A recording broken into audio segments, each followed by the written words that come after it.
જય શ્રી કૃષ્ણ. યમુનાષ્ટકના 5મા શ્લોકનો આજે આપણે સત્સંગ કરીશું.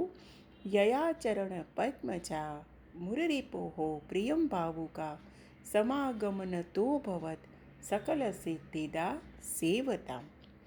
શ્રી ગંગાજી જે છે એ ગંગાજીનું પ્રાકટ્ય એ પ્રભુના ચરણ કમળમાંથી પ્રકટ થયું છે.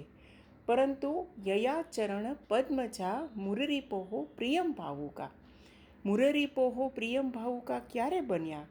કે જ્યારે શ્રી ગંગાજીનો યમુનાજી સાથે સમાગમ થયો ત્યારે મુરરીપોહો પ્રિયમ ભાવુકા, ત્યારે શ્રી કૃષ્ણ પ્રભુને ગંગાજી પ્રિય બન્યા, માટે જ કહેવાયું મુરરીપોહો પ્રિયમ ભાવુકા. સમાગમન તો ભવત સકલ સિદ્ધિદા સેવતા.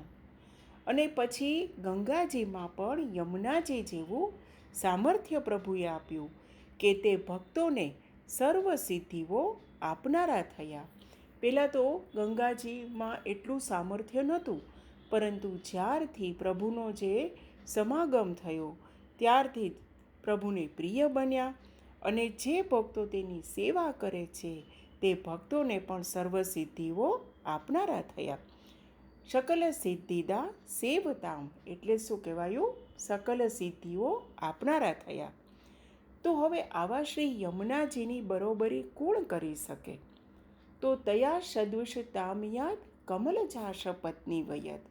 તો આવા કમલજાશ પત્ની વયત એટલે કે શ્રી લક્ષ્મીજી, આવા શ્રી યમુનાજીની બરાબરી લક્ષ્મીજી સિવાય તો કોણ કરી શકે? માત્ર લક્ષ્મીજી જ કરી શકે. હરિપ્રિય કલિંદયા મનસી મે સદા સ્થીયતા. આવા શ્રી હરિના પ્રિય અને ભક્તોના દોષનો નાશ કરવાવાળા શ્રી યમુનાજી, હરિપ્રિય કલિંદયા મનસી મે સદા સ્થીયતામ. મનસી મે સદા સ્થીયતામ એટલે મારા મનમાં નિત્ય વાસ કરો. એટલે આપણે આખો અર્થ જોઈએ કે હરિપ્રિય કલિંદયા મનસી મે સદા સ્થીયતામ.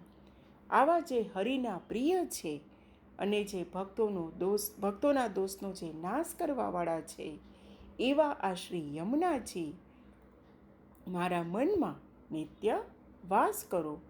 મનસી મે સદા સ્થીયતા. હે યમુનાજી, હે કૃપાનિધિ, હે દયાળુ, આપ મારા મનમાં નિત્ય વાસ કરો. જય શ્રી કૃષ્ણ. કાલે 6થો શ્લોક લેશું. શ્યામ સુંદર શ્રી યમને મહારાણી જી કી જય.